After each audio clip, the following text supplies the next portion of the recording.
Os santos são sinais da presença do ressuscitado na história. Hoje, dia 27 de agosto, celebramos Santa Mônica. Nossa santa de hoje nasceu no norte da África, na cidade de Tagaste, onde hoje fica a Argélia, no ano de 332. Nasceu numa família muito cristã, recebeu uma educação cristã muito boa, porém, na sua juventude, era costume, na época, que os pais escolhessem com que marido as moças iriam casar. E os pais acabaram escolhendo um rapaz de origem pagã, chamado Patrício. Então, eles se casaram, Patrício e Mônica. Ela tinha 20 anos de idade na época, e o seu marido, além de não ser cristão, era muito difícil para Mônica viver com ele porque ele era muito rude, muito grosseiro. Não era realmente um homem virtuoso. Fez com que ela sofresse muito por conta do seu comportamento, dos seus modos. E ela nunca deixou de rezar por ele, de se mortificar, de fazer jejuns pela conversão do marido. Isso durou alguns anos. Ela realmente tomou para si a responsabilidade de ser um instrumento de conversão e de salvação para o seu marido. E a alegria dela foi muito grande quando, anos depois do casamento, o seu marido de fato se converteu e chegou a ser batizado. Os dois tiveram 3 filhos no total, 2 homens, Agostinho e Navígio, e uma menina chamada Perpétua. Navígio e Perpétua eram de fato católicos, inclusive Perpétua depois seguiu a vida religiosa consagrada, mas Agostinho era o filho que preocupava Santa Mônica. Aliás, quando o pai de Agostinho morreu, Patrício, ele tinha 17 anos e ele coloca na cabeça a ideia de se mudar para outro lugar. Ele era muito inteligente, gostava muito de estudar, tinha facilidade com isso, mas ele tinha uma vida muito escravizada aos vícios, especialmente em relação à luxúria, à falta de vivência da castidade, uma vida realmente muito marcada pelo pecado e com uma profunda indiferença em relação ao Evangelho. Isso fazia com que Mônica sofresse muito. Santo Agostinho, depois, no seu famoso livro das Confissões, ele chega a dizer sobre sua mãe que pela carne ela concebeu o seu filho para a vida temporal, mas pela fé e o coração ela o fez nascer para a vida eterna. E de fato, Santo Agostinho passou por um segundo nascimento, um nascimento na fé, muito por conta das intensas orações e penitências oferecidas pela sua mãe Santa Mônica pela sua conversão. Ela, de fato, ficou muito aflita quando ela soube que, enquanto ela estava na igreja rezando pela conversão do seu filho, ele, sem combinar com ela, pegou um navio e viajou para Roma. Depois é que ela ficou sabendo da partida de Santo Agostinho. Ela fazia realmente muito com que ele sofresse. Ela, de fato, chorava muitas vezes em oração, se preocupando com a salvação de Agostinho. Certa vez, quando ela rezava num bosque, ela se pôs a chorar e entre as lágrimas ela viu, talvez um anjo, mas um ser bem luminoso, dizendo para ela: teu filho voltará para ti. Ela guardou essas palavras no coração, mas até ela realmente ver a conversão do seu filho, passaram-se algumas décadas. Se aconselhando com o bispo chegou a orientar ela dizendo: continue a rezar, pois é impossível que se perca um filho de tantas lágrimas. Isso porque o bispo sabia o quanto aquela mãe espiritualmente batalhava pela conversão do seu filho. E espiritualmente ela de fato sempre fez isso, até que ela decide ir pessoalmente ao encontro do filho. Toma um navio, viaja para a Itália, procura Agostinho em Roma. Depois de muita busca, descobre que ele não está mais lá. Ele tinha se mudado para Milão.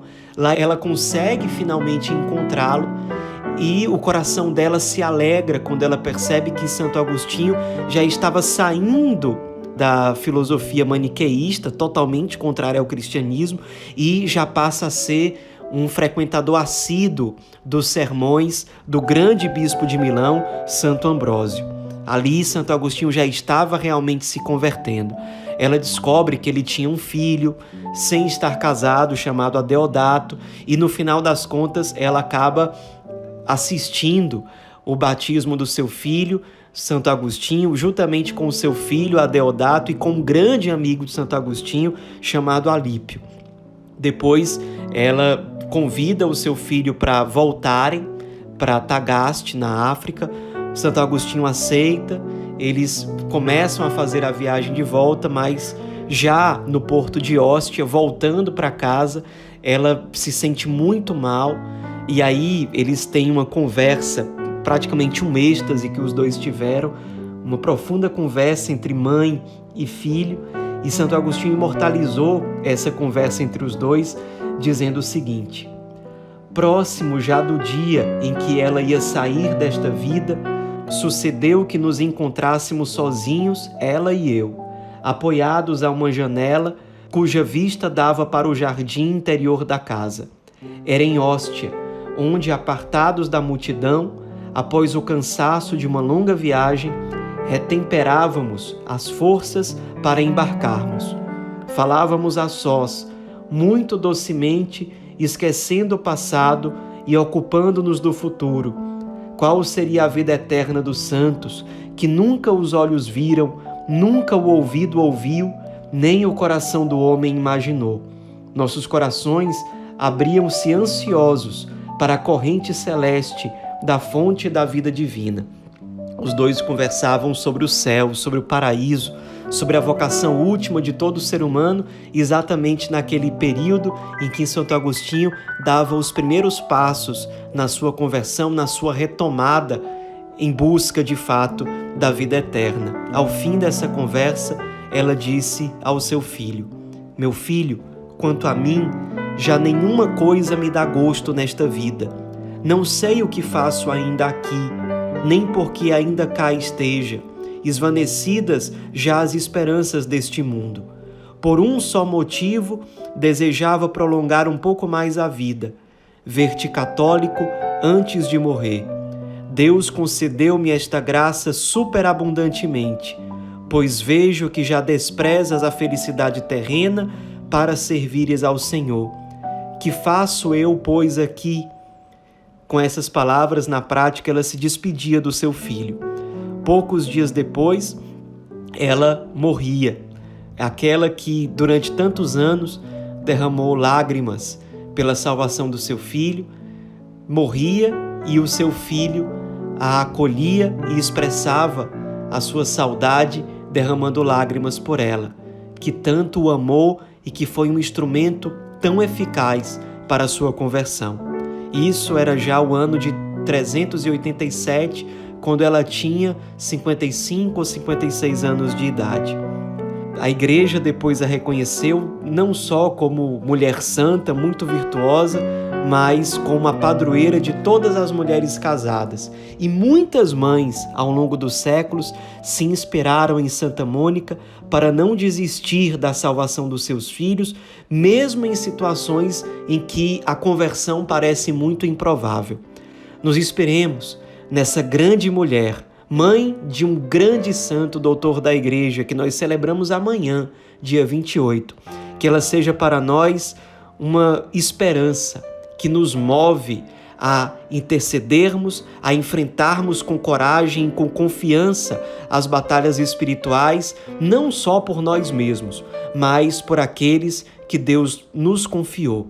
Rezemos confiantemente, sabendo que Deus não nos desampara, Deus não deixa de ouvir as orações sinceras dos corações humildes e que colocam toda a sua confiança nele.